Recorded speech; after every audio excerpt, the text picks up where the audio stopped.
안녕하십니까. 오늘은 2023년 9월 14일 목요일입니다. 오늘도 완전 천사주는 신인 102페이지부터 읽어보겠습니다.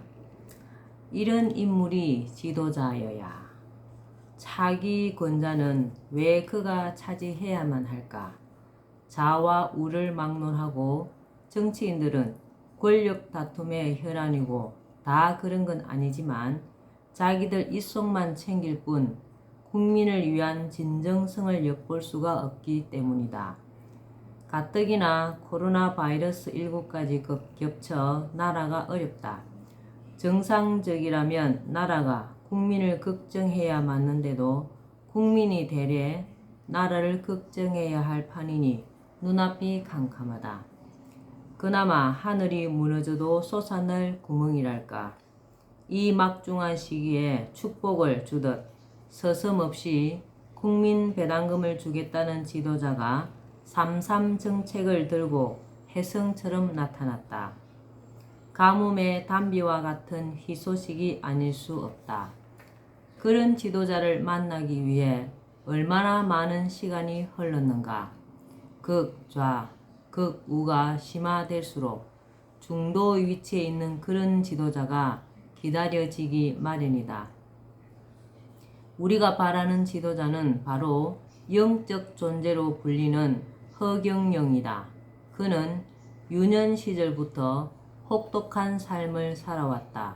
비록 그의 삶은 암울하고 질곡으로 얼룩졌지만 오뚜기처럼 딛고 일어섰다는 점에서 고귀하고 아름답다고나 할까. 그는 4살이 되기 전에 어머니를 여의었고 어린 나이에도 불구하고 초등학교를 다니며 농촌에서 머슴을 살았다.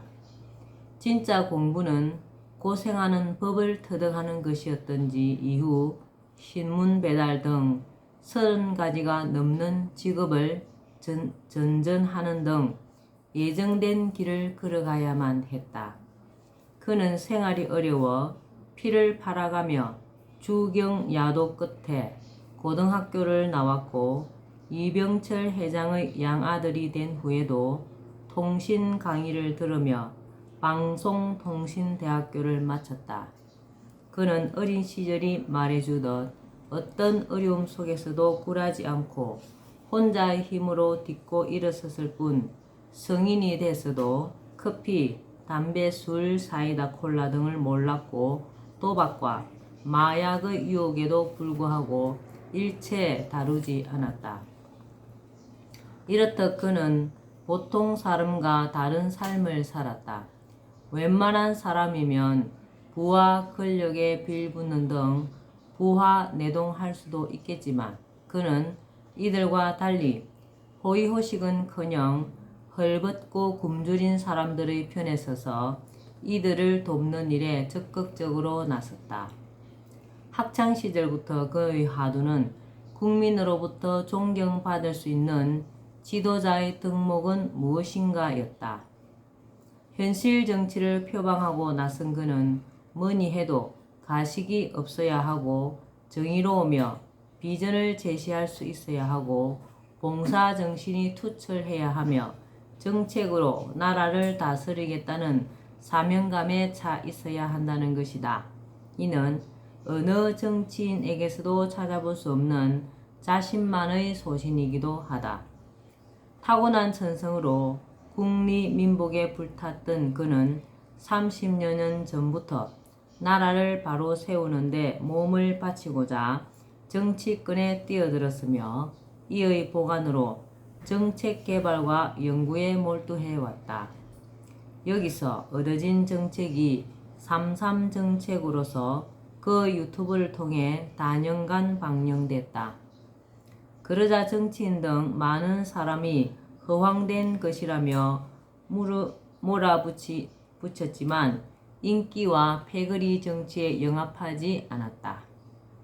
지나고 보니 오히려 그의 정책이 옳았으며 지금에서야 그의 진가가 나타나기 시작했다. 이런 비전을 가진 정치인을 왜 홀대하고 냉소하며 몰라라 했는가? 따지고 보면 만시지탄이지만 많은 세월이 흐르도록 그를 알아보지 못한 국민이 문제였다고나 할까. 오죽했으면 연예인의 입에서 기탄 없이 한탄의 목소리가 나오고 허경영이 적임자라는 말까지 흘러나왔겠는가. 우리나라 가요계에서 트로트의 황제라 불리는 국민 가수 나훈아는 2020년 9월 30일 날 KBS ETV에서 방영하는 대한민국 어게인이란 공연을 통해 세상이 왜 이래, 왜 이렇게 힘들어, 테스 형. 먼저 가니 천국이 있던가요? 다가오는 미래가 두렵다. 라며 국민에게 던지는 메시지로서 사회 양극화가 심하고 한 번도 경험하지 못한 나라에서 살고 있는 지금의 시대를 한탄한다. 그런가 하면 난 옛날 역사책을 보아왔고 내가 살아온 동안 지켜보았지만 왕이나 대통령이 국민 때문에 목숨을 걸었다는 사람은 한 사람도 본 적이 없다라고 위정자를 향해 보란듯이 쓴소리를 쏟아냈다. 맞는 말이며 이는 목숨을 걸 정도의 국민을 위한 지도자가 없음을 개탄하는 절규가 아닐 수 없다.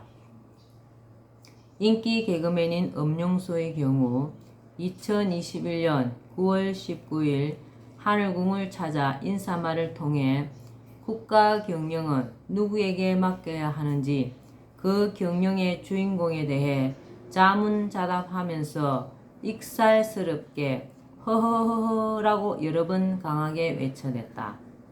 왜 그랬을까?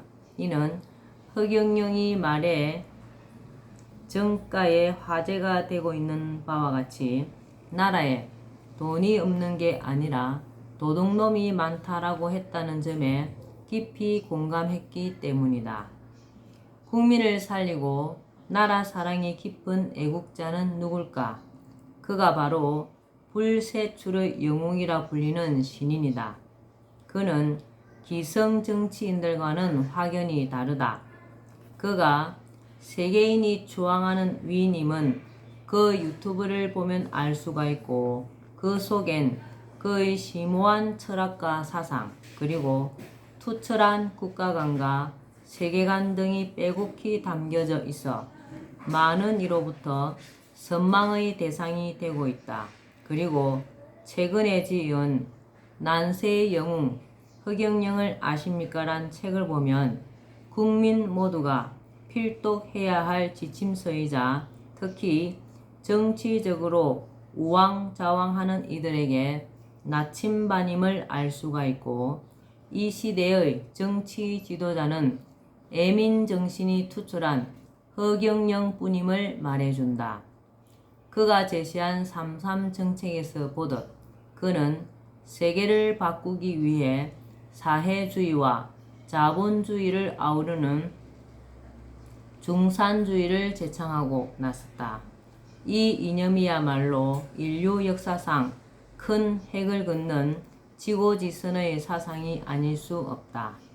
그러고 보면 그는 시대사조에 부응하는 세계적인 사상가라고도 할 수 있다.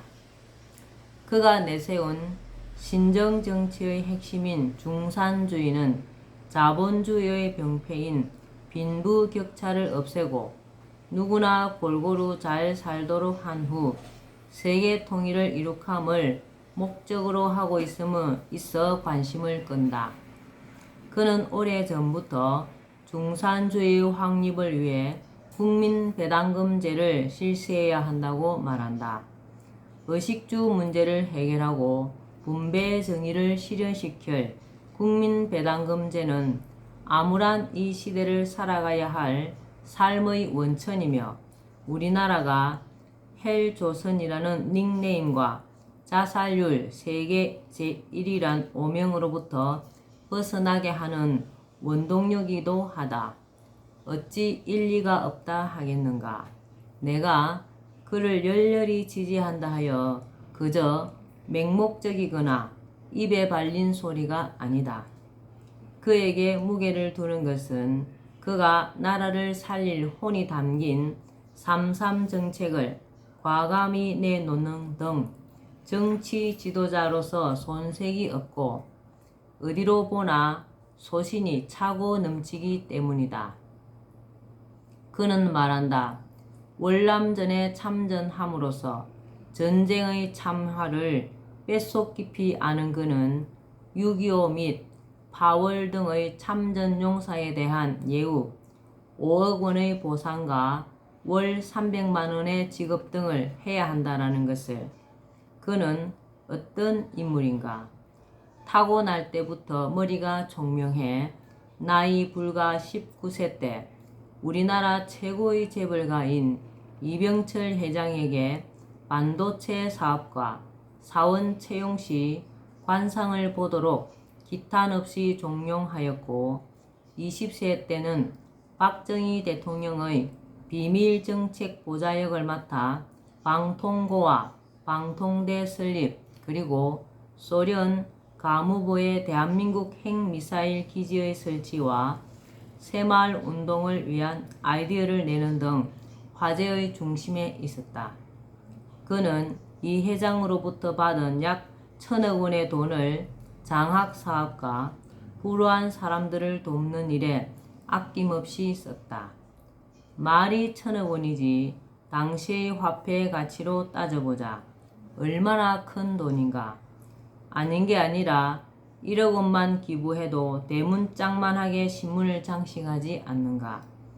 그럼에도 불구하고 그가 엄청난 돈을 사회에 내놓았다는 소문을 들어본 적이 없다. 그만큼 자신을 드러내거나 내세우지 않았다는 것을 보여준다. 이쯤 되면 늦게나마 숨은 공로자로서 그를 다시 바라봐야 하지 않겠는가. 네, 이렇게 훌륭하신 분입니다. 오늘도 완전 천사 주는 신인 여기까지만 읽겠습니다. 오늘도 건강하고 즐거운 날 되시기 바랍니다. 감사합니다. 흑영영.